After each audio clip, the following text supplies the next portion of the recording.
Hello and welcome back to another Marvel Champions draft. Today it's a special draft because we have not only Villain Theory, who is normally here with these drafts, but we also have the one, the only Web Warrior Fanatic. How are you doing? I'm going to start with you, Web Warrior. How you doing? Welcome to the channel. I'm doing so great. I am super duper excited for this draft. Thank you guys for having me. Excellent. And Villain, are you doing okay? You crushed me in the last draft, so I don't care as much about you. Uh, You know what? After that, yeah, I'm fine. Let's get on with this. I need to crush you again after saying oh that. yeah, that no, and that's fair. This draft, we were talking about it a little bit before we hit record, but this is going to be one of the most open drafts we've ever had because we are drafting our top 3 worst encounter cards in Marvel Champions. Now, there's a little bit of a caveat here. We've excluded all these standard and expert sets, and I think we've also excluded the campaign card. So if it's like a card that gets shuffled in with a campaign, like Sabotage the Seawall, that is not a part of this draft. But we have, what, thousands of cards to choose from? And we're going to come up with the top 9 worst encounter cards in Marvel Champions. Y'all ready? Yeah. I'm excited. Nice. So this is the first 3-player draft, or a 3-person draft. So we will be doing it a little bit different than what we have done previously in our 2-person drafts. But Web Warrior is going to start with the first pick. I'm going to take the second pick, and then we're going to snake style for Villain. So Villain gets 2 picks, and then it's going to come back to me. Web Warrior is going to round out his picks, and then we're going to draft all the way back to Villain Theory for the final pick, the 9th pick. So with all that being said, let's get into it. Web Warrior, you're the guest. You get that first pick. What is the worst encounter card in Marvel Champions? Okay, first of all, I just say thank you for letting me have the first pick. I think that is huge. In my opinion, the worst card in Marvel Champions is definitely, I have it put on my phone here, Ronin's Fanaticism. Yeah. And so Fanaticism is an attachment that Ronin can get. So all the stuff that cancels treachery cards, you cannot cancel the Fanaticism. It's an attachment. It gives Ronin a +1 attack, and then it comes in with Fury counters. So in solo, it's going to be 1 Fury counter +1 per player. So if you're doing 2 players, it'll be like 3 total Fury counters. And basically, every single time he attacks you, he has Overkill and Piercing. So everything. So he's going to do damage almost no matter what. And every single time after he attacks, you remove a Fury counter from it. So whenever, that's the only way to get rid of it, is to have him actually just attack you instead of like doing stuff like, like a hero action to get rid of a nasty attachment. You actually have to take his attacks. And then that's not even the worst part of the card. So a lot of cards, I think that if you get like something really nasty, it's okay because you can just handle it the next turn before it actually like affects you. But the Fanaticism has Surge, and Yep. that Surge is like the worst thing in the world because if he gets an activation, and Ronin has so many activations in his deck, it combos with the Fanaticism. So you're just chilling, and then you have allies to block for you. But then he'll get the Fanaticism, he has Overkill, and he'll surge into an attack, and then you're like, what the heck? And you just swing for like 15. And yeah, so in my opinion, the worst card in the worst encounter card in Marvel Champions is definitely Fanaticism. If I had the number 1 overall draft pick, that's exactly what I would have taken. So, I mean, it's a brutal card, excellent pick, and it potentially has the staying power to be the worst card in Marvel Champions without the Surge keyword. So it's Yeah, tough. I don't know why it has the search keyword. If I'm honest. So yeah, amazing first pick. Yeah. Oh my gosh, yeah. So that's a good one. Yep. But that means it's my turn, and I am going to take with this second overall draft pick the Advanced Glider from the Goblin Gear Encounter set. So the Advanced Glider is a attachment that attaches to the villain, and it does not give them any stat boost, so that's fine. But it does say that after the attached villain activates against you, it activates against you again. This can be brutal. I've lost in turn 1 because of Advanced Glider, because you get attacked. If Advanced Glider, and typically you're running this in Venom Goblin, which is one of the recommended mod sets in Venom Goblin. Venom Goblin then can hit you again because you deal out 3 encounter cards that first turn. It can just be brutal, but the only way that you can get rid of it is to discard any number of attacker cards with a combined cost of 3 or more from your hand, which can be fine. It absolutely can be fine. Or you can get stuck with somebody who doesn't have 3 attack, and so you're hoping to draw into, like, if you're playing Miles, you're hoping to draw into 2 of your attack cards because he doesn't have a printed 3 cost. And so it's not just a 1 swinging web kick to get rid of. You have to have the stars align, and until that happens, you're getting double schemed or double attacked every single oh my gosh, I hate Advanced Glider. Ugh. I'm sorry.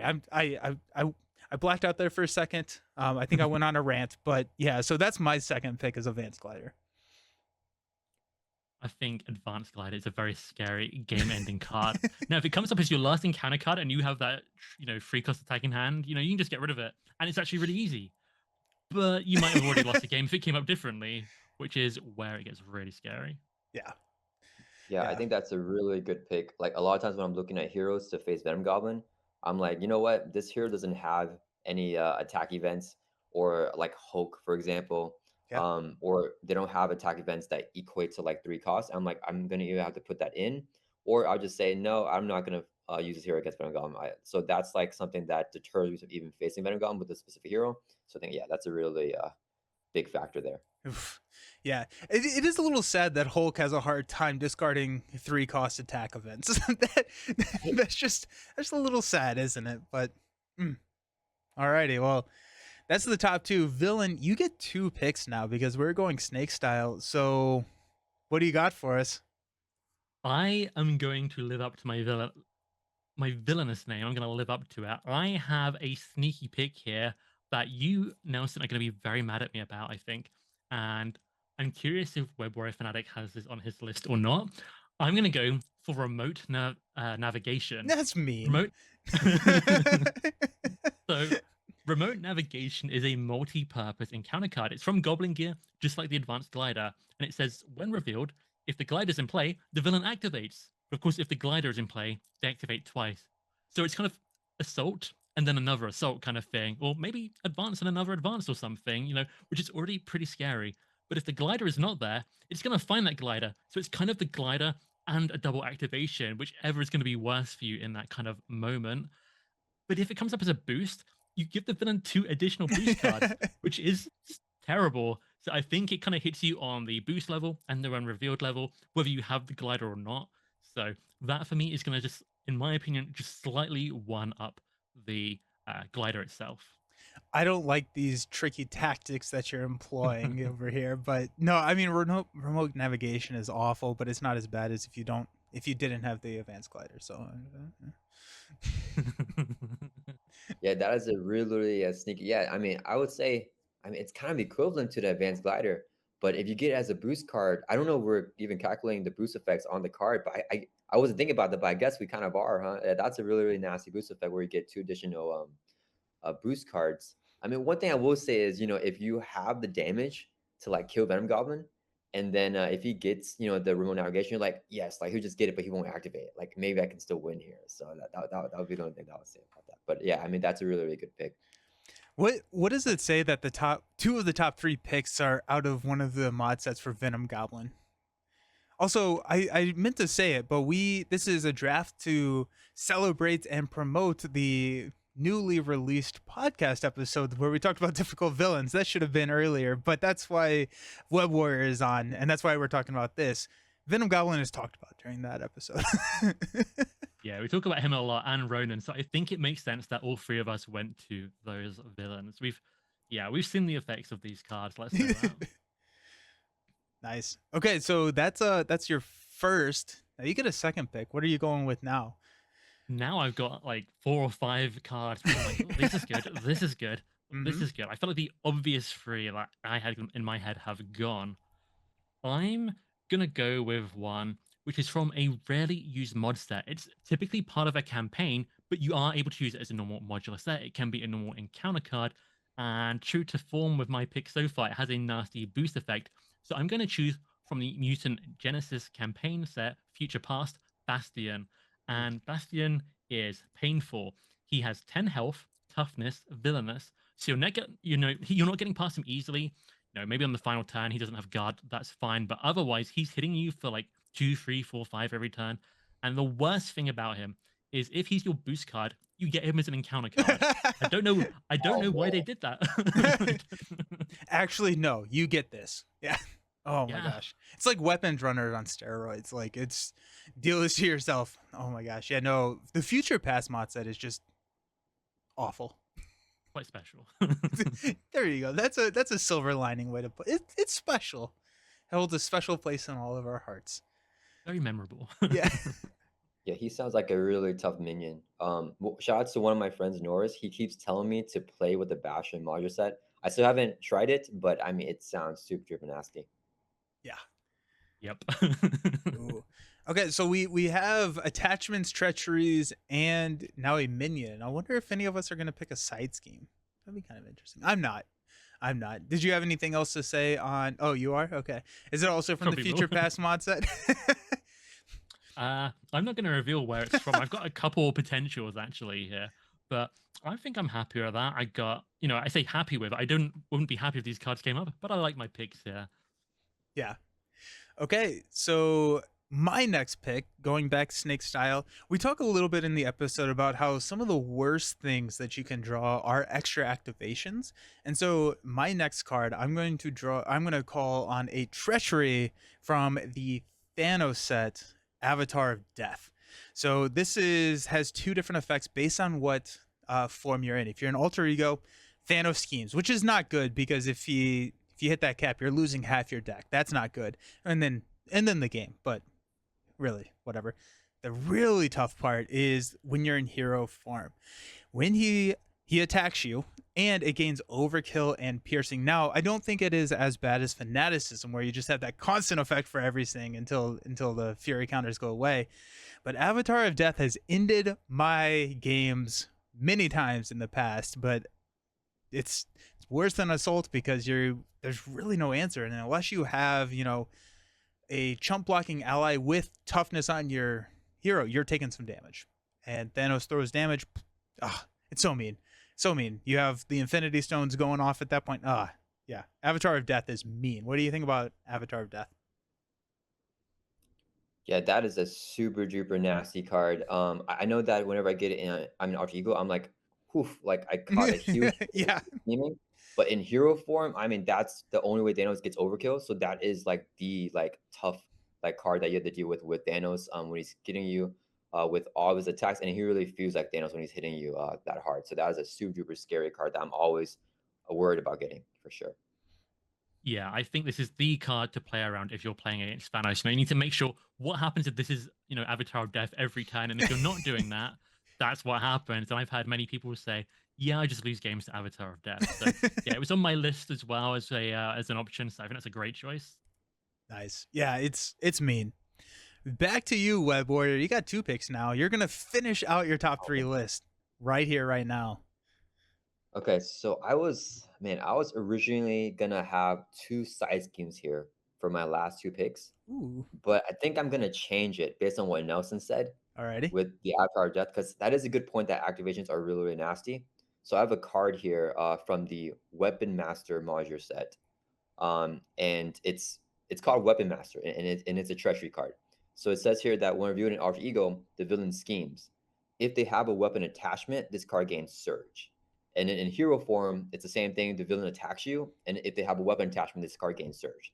So it's basically just they get an activation no matter what. And if you're playing with that modular set, they'll probably have a weapon attachment unless you got rid of it. And the villain might have weapons like in their own modular set. So at least it's going to be an activation, and at worst, it's an activation plus another card that could be another activation or something else like super nasty. I mean, Surge is kind of one of those things that I think is like the worst thing in the game. And it sucks whenever they get a full effect, like an activation on top of the Surge. Yeah. Yeah, so that would be my second pick. Ooh, yeah, that's a tough one. Man, Surge is not good. Surge sucks. Nope. Good pick. I really like that one.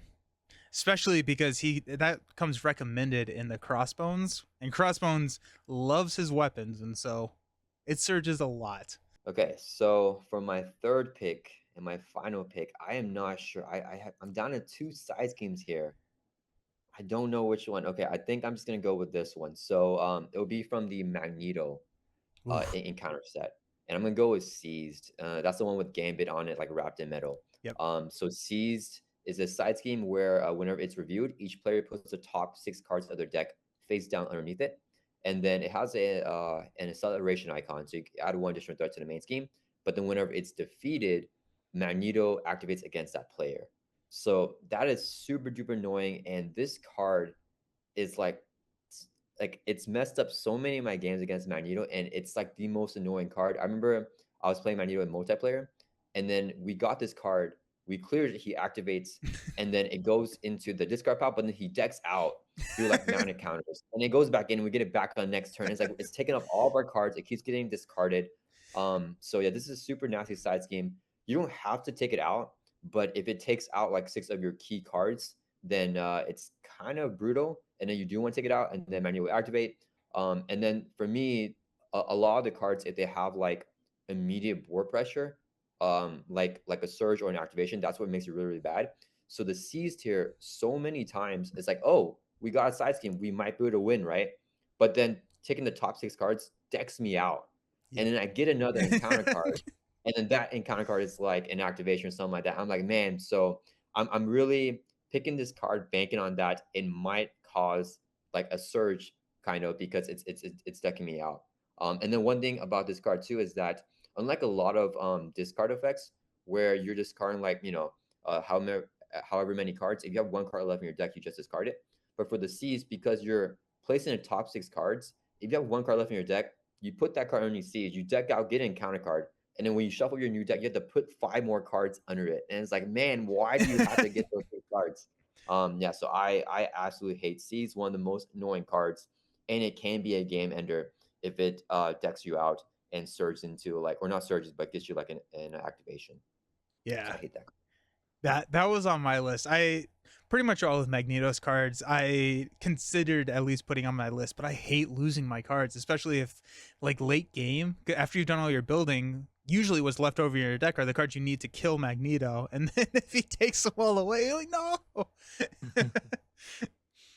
I think Seeds is a good choice as well. Honestly, when I play Magneto, one of my big strategies, particularly in like solo play or 2-player, certain icons are worse than different counters. But long story short, is if he gets that side scheme, I'm just stuck with it forever because I don't want to clear it because Yeah. it's another activation and it's going to come back probably. So I use Magneto for a lot of deck testing, and sometimes he takes my cards away and I can't test a concept. But I do get to test if my deck can work without certain pieces reliably being there. So it's got some pros and cons, but yeah, it's very, very annoying when it comes out. Oof. You happy with your top 3, Web Warrior? Yeah, that's my It's top a, 3. It's a good top 3. So I now get to round out with my final pick, and there's so many to choose from. And honestly, like it's tough. I have a list. I was able to narrow it down to like I think 10. I think I have 10 on my list. I was like, literally, we're picking 9 overall, so I should be good here. And I wish I was going last because I want to think out loud more and not give villain any strategic. But I think I'm going to settle on a minion. I'm going to go with a minion here. This is a minion that I pretty much never play with anymore because I hate her so much. That's Mystique. I'm taking Mystique as my 3rd pick. Mystique is a 9 health minion that comes with toughness, and the worst part is players cannot attack the villain. Mystique's scheme and attack are equal to that of the villain. So if you have a Thanos, Mystique is hitting you for like 5. Now she doesn't have villainous, which is nice, but you also have 9 health and a tough to go through. And in solo, that's typically more than half the villain. So you're giving the villain pretty much 50% extra health before you can even touch the villain. And Mystique coming out, she always hits the table more times than you want her to in a game. And it's just, it can be absolutely brutal. And it's not like guard. It's not just the engaged player, which in solo, it's 6 and 1/2, but it's players cannot. So if she's on the table, players cannot attack the villain, and so it's guard for the entire table. It can really slow down. It destroys rush decks. I hate Mystique. Mystique's very annoying. One of the most annoying encounter cards in the game, I think. Yeah. That mod set, Yeah, and I think a lot of my hatred towards Mystique also comes in the other 4 cards that she comes with, but Yeah. there you Yeah, go. that's definitely one of my most hated modular sets. Like people asking for what's like the most annoying modular set. That one's definitely up there. And it just, I mean, it feels so thematic though how she comes up. Yeah.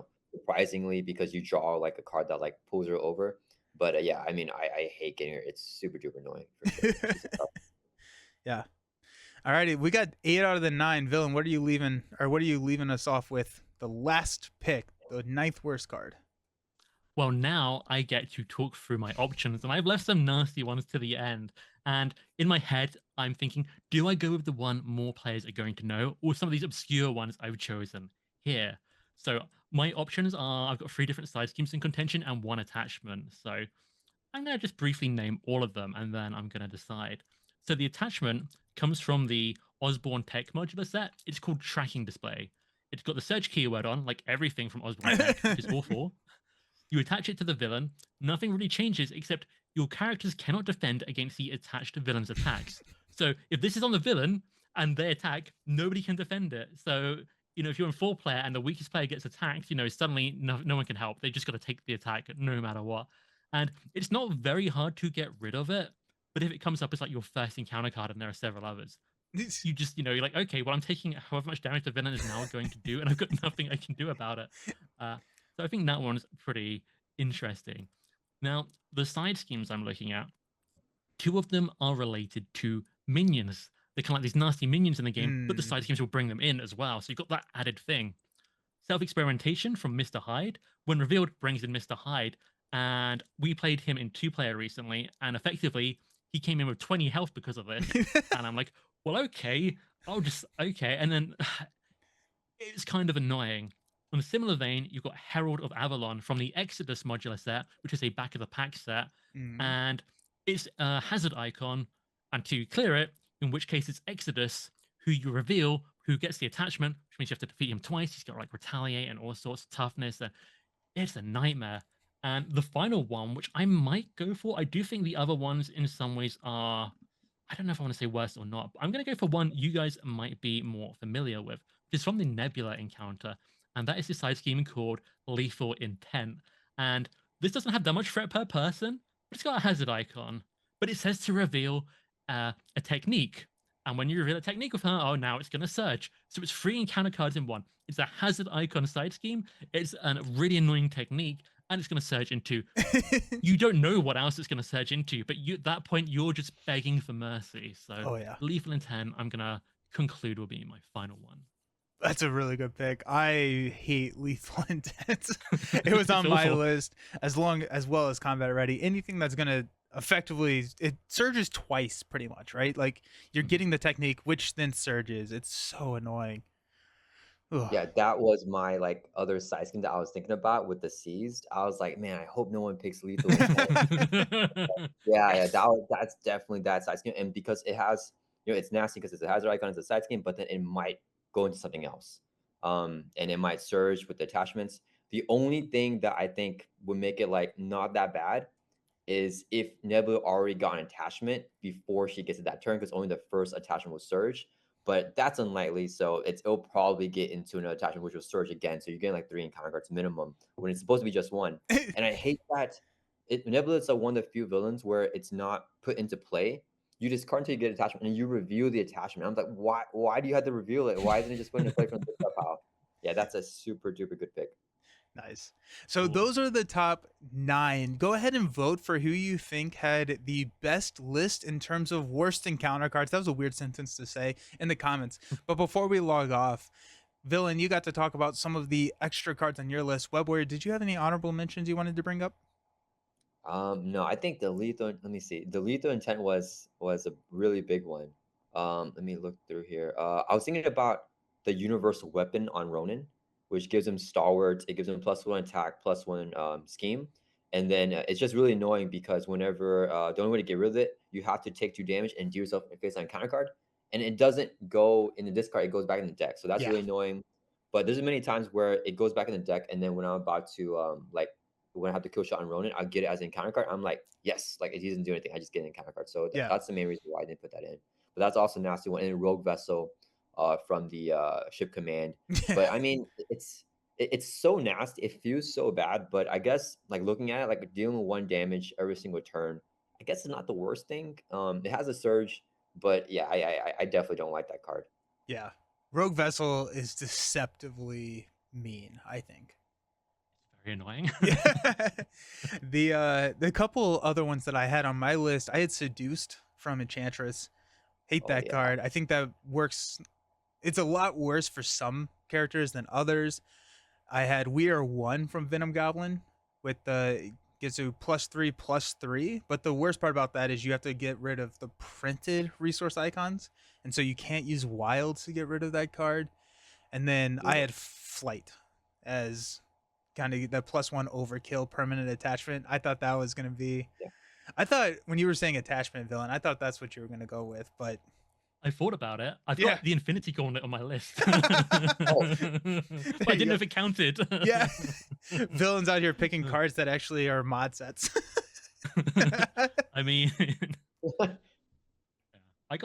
was a lot of tough ones. I mean, to shout a couple of even more out just very quickly. Single-Minded Fury, Ronan hits you in Alter Ego. Yeah. But Dune Oh, yeah. Headhunter, which is basically Bastion, but slightly weaker. Legions of Hydra, which is basically Shadow of the Past. You get your, a side and a big minion out. Yep. Spiral Swords, why are they so difficult to get rid of? I had Spiral Swords on my short list too. She has 9 attack. What, how? What? Why? She hits harder than Thanos with the Infinity Gauntlet now. Nice. Oh my gosh. Also, like, let us know in the comments some of your least favorite encounter cards, because there are so many of them out there. And I want to know, because I'm sure that there are some terrible ones that we didn't even mention on this video. But thank you all for coming on. I'm going to give you an opportunity to tell everyone where they can find you. Your links are going to also be down below, but where can people find you? We'll start with Villain. Cool. You can find me on YouTube under the name of Villain Theory. And that's basically, I don't post that many decks these days, but they are around if you're looking for them. And there's a little podcast called Shadow of the Cast that we shouted out earlier, which is on Spotify and things like that. You can find it. So check me, Nelson, and now Web Warrior Fanatic in this latest episode out there. Excellent. And Web Warrior Fanatic, thank you for coming on again. Where can people find you? I am only on YouTube, Web Warrior Fanatic. I just do like Marvel Champions gameplay. I've been doing some deck building series where I try to build a deck, like to show my deck building process, and yeah, just Marvel Champion stuff. Excellent. Well, thank you all so Awesome. very much for coming on. I hope that I won, but this is gonna, I think, be a pretty competitive draft. So let us know in the comments who you think won. And until next time, I hope everyone has an incredible day. See you around. Bye.